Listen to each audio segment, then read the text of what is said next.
So I didn't follow my wife's advice. She said film everything, but I didn't film making the spinner. And there are some parts in here that you just follow the directions, and there's multiple little formers in there and places for the propeller blades to go. But here's the pedal spinner, and you can see it's not perfect.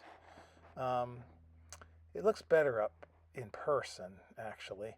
Um, but at least it's together, and it is a long, skinny spinner. But since I couldn't show you, I thought I want to take a time to show you.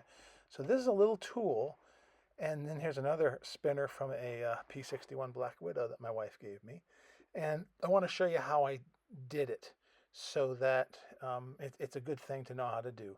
That piece of paper, that's just a bunch of packing paper, about quarter-inch width, rolled together and glued, and it's multiple feet of it, and you make it, and then you dunk it in. I put mine in cornstarch to make it so it's got lots of lubrication. And then this is just same old, like we always do, um, with a tab, rolling it, putting glue on it, getting that in place. So this is nothing new. Everything's the same. What you got to do is cut out those petals very precisely, as carefully as possible. And if the model is designed well, when you use that little tool we're going to show you, you get a beautiful little spinner, or pretty dang good, I have to say. So this is just getting this together. Old fumble fingers takes a while to make it work, but ultimately I do make it work. Um, and you put this together, you let it dry, and once it's dry, you then start very carefully sort of pre-shaping those petals to try to bring them into sort of a point. You're trying to shape them as close as you can. The closer you get it, the easier it's going to be to actually do this next step with the tool. So once this is together, it's a matter of shaping this. And in my case, I shape it with these little dabbing tools. Here I tried on my fat fingers. Didn't work as well as I'd hoped. So I changed to my little, I ultimately changed to my little quilting backing thing. So because it's nice and soft, and it will allow you to sort of push and make a nice little curve. So here, that's what I've done, is add that, and now as I'm pushing down, I'm getting a little curve. And at some point, I noticed that in this case, with this particular spinner, I can only go so far, and I realize I'm not getting anywhere. I try a different diameter, a little dabbing tool, a little smaller, and I'm starting to make it curve in. That's all hunky-dory. But then I realized, hey, maybe there's other ways to get it to go together. So I try a couple things. One thing I try is to just sort of a smaller one still. And it is working, but I'm realizing that maybe it's if I rolled it maybe a little bit gently, could that help? It might help a little bit to just try to get it down. So you see it's getting closer. But then I realize, I just go from the other side, and I bet you it'll work, which is what helps. So I go from this side and start about halfway up the spinner, and I start to get the petals to come together and form a shape. Now, P-61 is not as pointy as the Ki-51, so when this comes together, and again, if it's designed well, you should come up with approximately the right shape. But I'm going from the back side, and as I'm doing this, you can notice how the little petals are coming together. And some are two together, so I can go in there and kind of push those out a little bit. But you just sort of tweak this here and there. It doesn't take that long to do, but this is the kind of procedure you have to do, at least this is how I did it, just to get it kind of in the right general direction. Some people, there's a fella who makes beautiful stuff like this, and he actually has a rolled paper center, and he puts his petals over that, so he's got a backing. I don't know how he does that, but he makes beautiful models, so he knows what he's doing. But anyway, and again, this isn't the same spinner, but it's the exact same process I used when I made the little Ki-51 spinner, and I felt guilty. But there it is, kind of close. Now, it's not together yet. Now, the question is, how do you get them all together? So this thing because it's a rolled piece of paper all the way through and it's lubricated, you can actually push on it and it's going to slide through and kind of form to the shape of a spinner. So in this case, I kind of got it started. Um, and there's a bunch of schools of thought on how to do this. One is you just start with it flat and then you just push down over, push it over, like set it on top of the spinner and push it down over the sides. I'm still learning how to do this. So I kind of started it, which, gave me a little bit of a shape there. It's not the right shape, but it gave it a beginning. You can see it expands. It's almost like one of those tools you use if you're a carpenter or something. You're trying to get the right, uh, profile for some wood, and you stick one of those profile makers onto it, and you can see exactly what it does. But the key is to put the spinner in there and push it and twist it slightly. Push it and twist it. And you can see already they're coming together. Now what I did was try to do what I've heard, which is push down and sort of push them all the way almost to the ground there. And I'm turning a little bit as I do that, and we'll see what it looks like as I push and turn. Again, you can tell they're coming together. And in this case, I put them together, I think, too much. I mean, look at that. That looks pretty dang nice.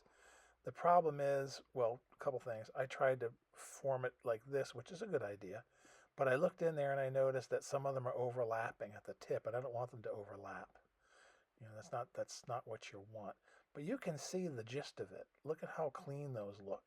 And again, when I cut this out kind of quickly, I wasn't as careful as I should be. If I was super careful, I bet you wouldn't see any lines there at all, like right where that piece is. You wouldn't see a big gap there, I don't think. But I looked in the tip and it looks really good. However, I still have overlap. So what I did was pull it out, and I decided to, um, I'm sort of pushing and turning to see how it goes. But you can see that's the idea, and it works slick. I mean, there's the spinner, really close. But I wanted to try to get a little bit better. This could have been okay, but I wanted to get it a little bit better. So I set it down. I opened the petals up a little bit again, just to sort of give them a chance to fold together naturally in the little jig. And what I did this time was sort of um, close the jig up a little bit anyway.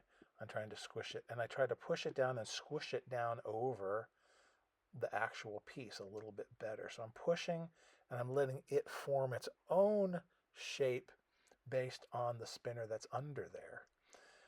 So then when I turn this thing over, goodness gracious, look at that. I mean, it's together. Look at that's pretty dang good, and there's very little overlap. I almost wet my pants. That was really nice.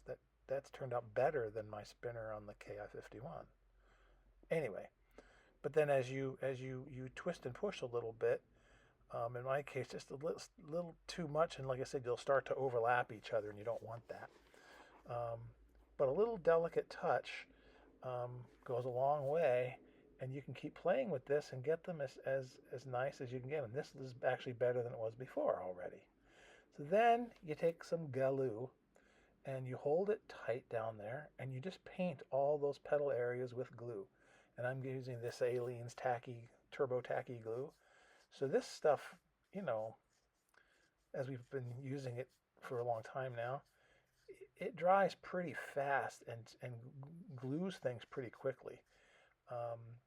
And you'd be surprised how quickly it dries, and it'll only stick very slightly to the jig.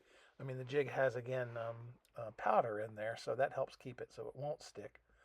But I haven't had any problem getting these apart yet. I've only done it a couple of times. I did this on the ME410, on the Hornet, months ago, that we finished. That one I painted up real. But look at that. That looks pretty good. But the design was incorrect, so I couldn't get the spinner to be the correct shape. This one turns out to be a pretty good shape for the P61. And the one on the Ki-51 is the Sonia. It is a long, skinny spinner. Excuse me. It's a strange looking spinner in my opinion. So I'm just kind of holding it a little bit trying to make sure that everything stays solid. See, now I just kind of let go and it's staying there. So I just put that on the side. So now here is half of the wing put together, the skeleton of the wings. Very easy to put together, and we'll go through putting the other side together step by step.